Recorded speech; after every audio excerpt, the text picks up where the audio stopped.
ನಮಸ್ಕಾರ ವೀಕ್ಷಕರೇ. ಕರ್ನಾಟಕ ಸರ್ಕಾರದ ಬಹಳ ಜನಪ್ರಿಯವಾದಂತಹ ಯೋಜನೆಯಾದಂತಹ 5 ಗ್ಯಾರಂಟಿಗಳಲ್ಲೇ ಹೆಚ್ಚು ಜನಪ್ರಿಯವಾದಂತಹ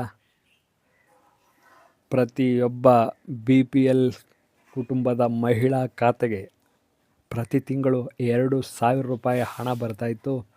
ಈ ಹಣ ಬರೋದೇ ಇಲ್ವಾ, ಲೋಕಸಭಾ ಚುನಾವಣೆ ಆದ ನಂತರ ಈ ಯೋಜನೆ ನಿಂತೋಗ್ಬಿಡುತ್ತಾ ಅನ್ನುವಂಥ ಹಲವು ಗೊಂದಲಗಳಿತ್ತು. ಈ ಹಲವು ಗೊಂದಲಗಳ ನಡುವೆ ಒಂದು ಒಳ್ಳೆಯ ಶುಭ ಸುದ್ದಿ ಮಹಿಳೆಯರ ಪಾಲಿಗೆ ಬಂದಿದೆ. ಗೃಹಲಕ್ಷ್ಮಿಯ ಹಣವನ್ನು ಅವರ ಖಾತೆಗೆ ಹಾಕೋದಕ್ಕೆ ಸರ್ಕಾರ ನಿರ್ಧಾರ ಮಾಡಿದೆ ಅನ್ನುವಂಥ ಸುದ್ದಿ ಹೊರಬಂದಿದೆ. ಹಾಗೆಯೇ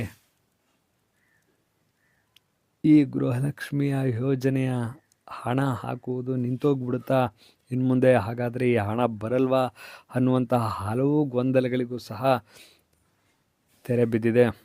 ಇದಕ್ಕೆ ಸಂಬಂಧಪಟ್ಟಂತೆ ಕರ್ನಾಟಕ ಸರ್ಕಾರದ ಮಹಿಳಾ ಮತ್ತು ಮಕ್ಕಳ ಕಲ್ಯಾಣ ಸಚಿವೆಯಾದಂತಹ ಲಕ್ಷ್ಮಿ ಹೆಬ್ಬಾಳ್ಕರ್ ಅವರು ಸುದ್ದಿಗಾರರೊಂದಿಗೆ ಮಾತನಾಡಿ ಭಾಳ ಸ್ಪಷ್ಟವಾಗಿ ಹೇಳಿದ್ದಾರೆ.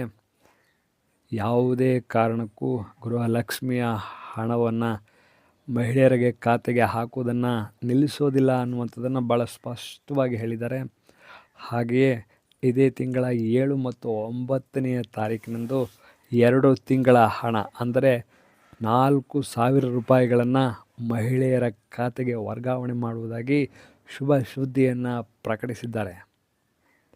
ಹಾಗಾಗಿ ಎಲ್ಲ ಮಹಿಳೆಯರು ಈ ಒಂದು ಸುದ್ದಿಯನ್ನು ನಿರೀಕ್ಷೆಯನ್ನು ಮಾಡ್ತಾಯಿದ್ರು.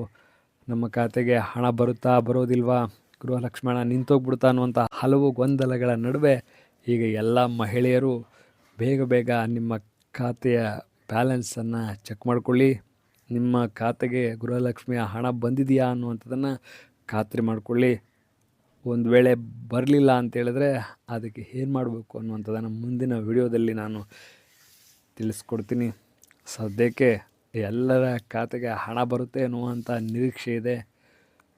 ಹಾಗಾಗಿ ಎಲ್ಲ ಮಹಿಳೆಯರು ಏನು ನಿರೀಕ್ಷೆಯನ್ನು ಮಾಡ್ತಾಯಿದ್ರು, ಹಲವು ತಿಂಗಳುಗಳಿಂದ ಗೃಹಲಕ್ಷ್ಮಿಯ ಹಣ ಅವರ ಖಾತೆಗೆ ಬರದೇ ಏನಿತ್ತು, ಅದಕ್ಕೊಂದು ತೆರೆ ಬಿದ್ದಿದೆ.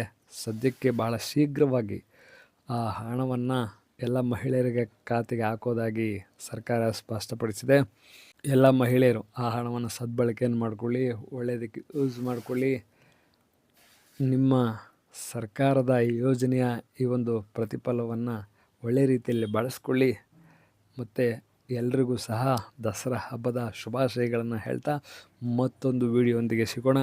ಮತ್ತಷ್ಟು ವಿಷಯಗಳನ್ನು ಮತ್ತು ನಮ್ಮ ಚಾನಲಿನಲ್ಲಿನ ಎಲ್ಲ ವಿಡಿಯೋಗಳನ್ನು ನೀವು ಮೊದಲು ನೋಡಲು ಚಾನಲನ್ನು ಸಬ್ಸ್ಕ್ರೈಬ್ ಆಗಿ ಅಂತೇಳಿ ಕೇಳ್ಕೊಳ್ತಾನೆ. ನಮಸ್ಕಾರ.